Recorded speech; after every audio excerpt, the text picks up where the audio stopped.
Welcome, young mutant, to the offices of X-Corp, Krakoa's own corporate headquarters for research, development, and design. I've heard so much about you. You made quite a splash after your actions in the Savage Land. All ready to become an X-Man, are we?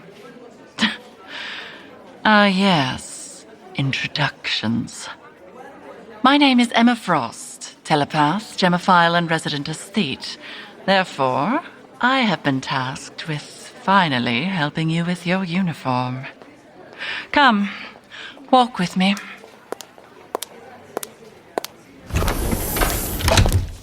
Emma, how are you, my love? This must be the new recruit. Why, hello. I'm Jumbo Carnation. It's my pleasure to meet you. Feel free to shake one of his 4 hands. I'm sure he doesn't bite. Oh, Emma, you're such a caution. All the same, hello. And are we here to get some new threads made? Indeed. The recruit seems to have proven themselves invaluable, and is now a fully fledged member of the X-Men. Oh, how marvelous! And if you're joining the X-Men, well, we certainly must make you look the part. Tell me, your gifts. Is there anything relevant I should know about? Yes, about that. We still aren't quite sure what their mutant abilities seem to be, aside from an uncanny knack at knowing just where to go at the right place and time.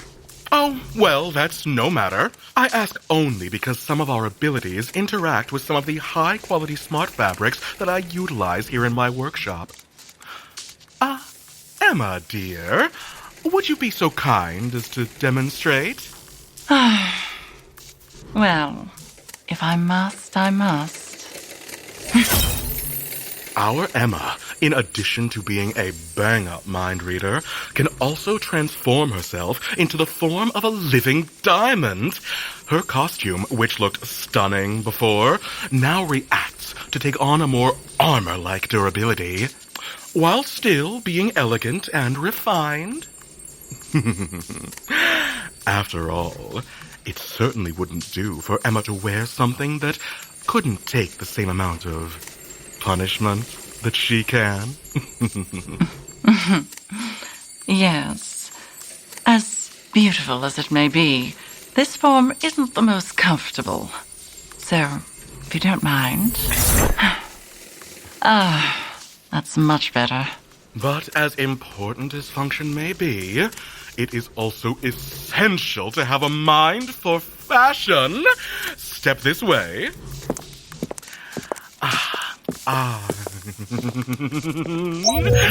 This is my fabrication device. With our mutant technology, we are able to automatically produce and replicate any design we can imagine almost instantly.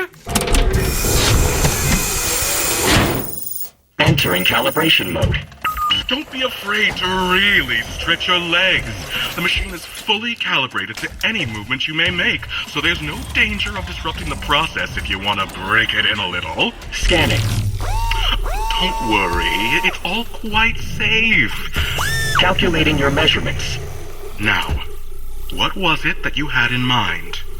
Of course, you can never go wrong with the classic gold and blue.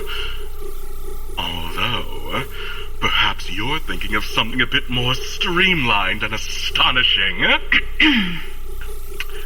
You know what? I'm getting too far ahead. Here, do what it is you do best.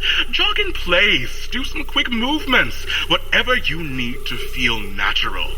Envision yourself as a member of the X-Men. What sort of costume do you imagine that will make you feel like your most confident, powerful self? Envision it within your mind's eye. Does it fit tightly or loosely? Is it armored or cloth?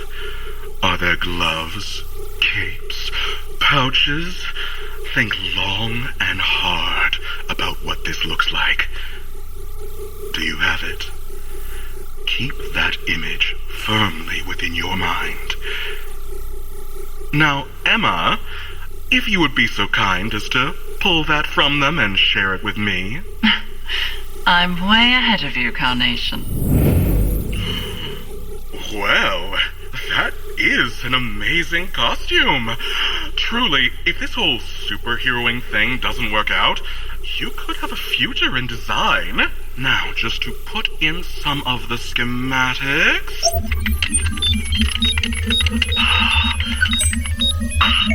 And now we are ready to move it from your imagination to reality. Go ahead and get moving. No use designing an outfit that doesn't allow for mobility, after all. Adjusting for maximum comfort. New X-Men costume complete.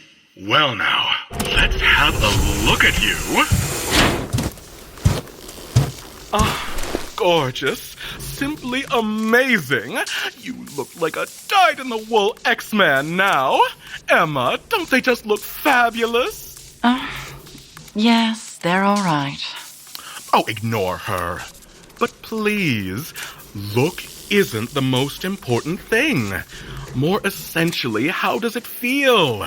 Go ahead and test her out. For real. Go for a little run about the island and tell me what you think.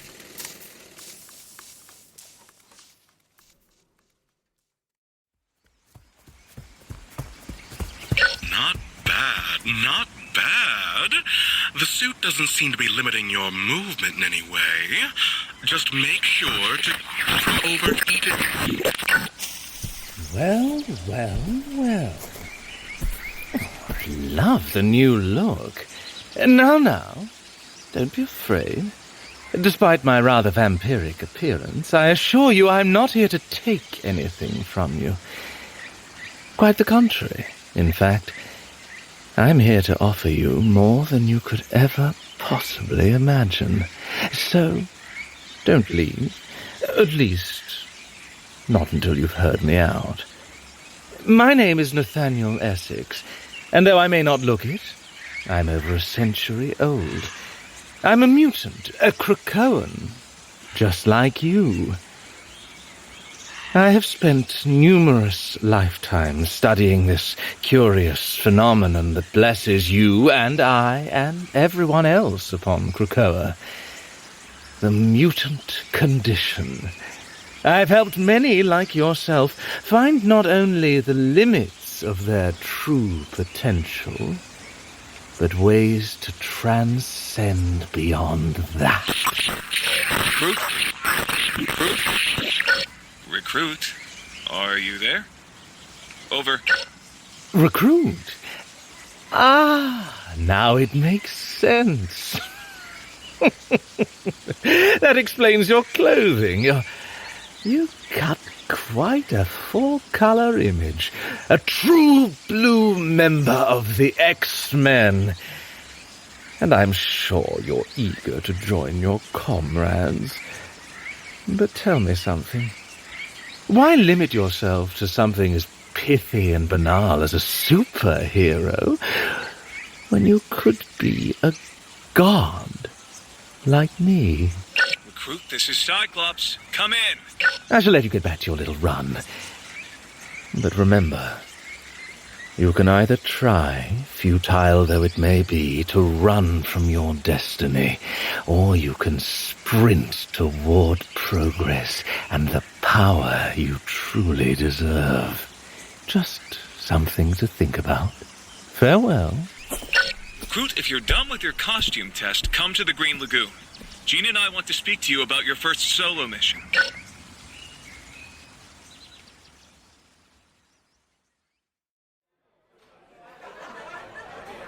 Recruit, over here. Welcome back to the Green Lagoon.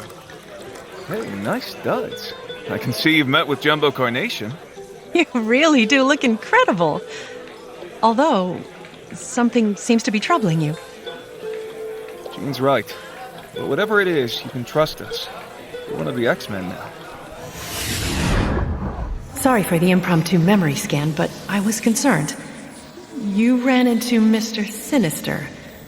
Well, You are wise to not trust that guy. He's one of those rare cases, when it comes to mutants, where he's just as bad as he looks. Whatever it was he's promised you, trust me, it's not worth it. For all his talk about the advancement of mutant kind, Nathaniel Essex is only concerned about himself. Still, he was right about one thing, Scott. They could benefit from some guidance.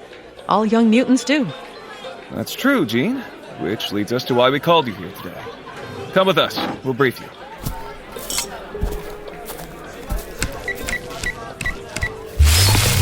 X-Man authorized. Welcome, Jean Grey.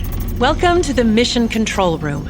From here, we can monitor the progress of all of our field operatives in real time. As you can see, there's a lot of activity here. We try to keep busy, but that sometimes means that we're stretched a little thin. This room features the latest in cutting-edge recon technology. Take, for instance, this holographic map of the eastern seaboard. You've probably heard of the Xavier School for the Gifted. When Scott and I were young, Professor Xavier taught us there. He helped us learn to control our mutant gifts. He even helped design the ruby-lensed visor that Cyclops wears. But that was a long time ago. Unfortunately, the school became too much of a target. We closed it several years ago. And now we mainly provide education for the next generation of mutants here on Krakoa. Unfortunately, not everyone has gotten the memo. Especially those who perhaps aren't always connected to the modern world. Just over an hour ago, a Cerebro scan detected a proximity alarm near the old abandoned Westchester School. These intruders seem to possess a mutant psychic signature. A little further pressing seemed to reveal them to be two children, siblings, who escaped from their Luddite community in rural Pennsylvania. They must have not known where else to go. It's unfortunately all too common a scenario. A child or children exhibits mutant abilities, and their parents do not know how to cope. Add in an already restrictive and regressive home atmosphere, and it's a recipe for disaster. The Xavier School may no longer be operational, but these children are still entitled to the same education that we received. If they are still in Westchester, we would like for you to find them, and if they're willing, bring them here. It's a pretty simple mission that you seem uniquely suited for. We'll be deploying you alone, but don't worry. I'll be keeping psychic contact with you the whole time. With any luck, they'll flourish like the rest of us here on Krakoa.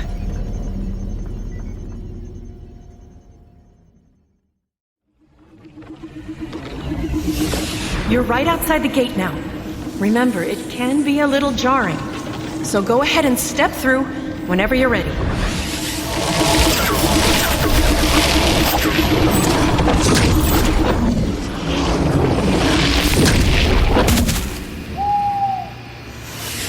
That should be the school, beyond the iron gates ahead of you. 1407 Grey Malkin Lane. I remember the first time I ever passed by these gates. I was so young, so scared of what it was that I was becoming. Little did I know that I would meet my true family here. Though it is a little bittersweet, seeing it in such a shabby state. The landscaping has overgrown. Even the signage has started to rot. Over to your right is the old outdoor recreation center. That blacktop basketball court used to lead to the hangar for the X-Jet. All the students would stare out the windows every time we would dust off for a mission. I can't say I blamed them. Wait a minute. Something's not right. Target Alpha identified. Engage, subdue, and apprehend protocol. What? More Sentinels? How could they possibly have known you were coming? Quickly, get indoors. We'll work on dispatching backup ASAP. Arming non-lethal countermeasures. Non-lethal countermeasures charged. Engaging. Volley missed. Rearming. Almost there. Just up the steps to the double doors.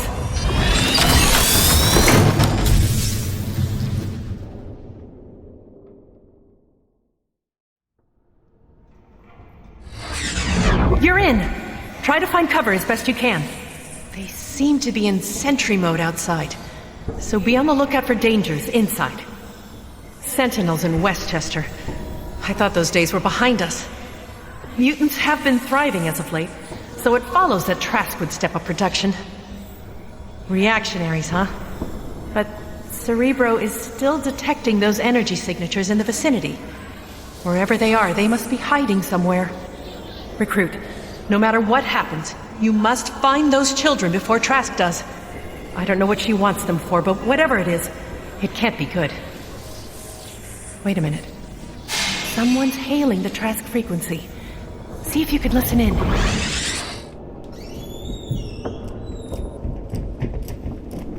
Captain, report. Yes, Director Trask.